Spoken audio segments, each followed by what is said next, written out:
አንዲት የአካል ጉዳተኛ አረጋዊት ሴት ከበሩ ፊት ለፊት ቆማ የልጇን ቤት በናፍቆት ትመለከት ነበር።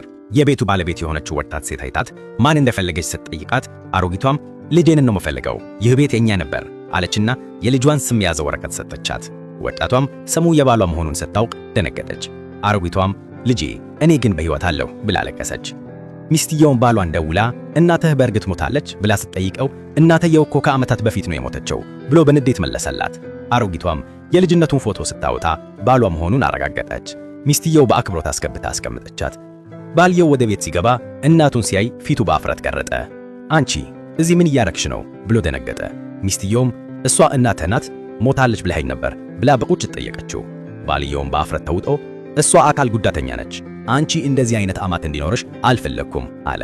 እናትየውም እንባዋን መቆጣጠር አቅቷት በከባድ ሐዘን ልጅ ሳለህ ስታድግ አንተን ለማዳን ስሞክር ነው በዚህ መልኩ የሆንኩት። እናት የምትሰጠውን ሁሉ ፍቅርና መስዋዕትነት ሰጥቻለሁ፣ አሁን ግን በእኔ ታፍራለህ ስትል በለቅሶ ጠየቀች። ሚስትየውም ይህን ሰምታ በቁጣ ተነስታ አይኖቿ በእንባና በንዴት ተሞልተው ባሏን ትክ ብላ እየተመለከተች እኔ የወደድኩትና ያገባሁት ሰው እንደዚህ አይነት ኢሰብአዊ ድርጊት በፍጹም አያደርግም። የኔ እናት ገና ልጅ ሳለሁ ሞተች።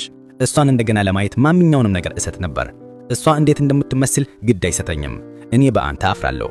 ወላጆቻችን የአካል ጉዳተኛ ቢሆኑም እንኳን ያደረጉልንን መስዋዕትነት በመርሳትና በማፈር ልንከፍላቸው አይገባም አለች።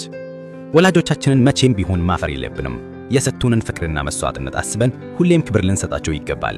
መልካቸው ወይም ሁኔታቸው ምንም ይሁን ምን እነርሱ የሕይወታችን መሰረቶች ናቸው።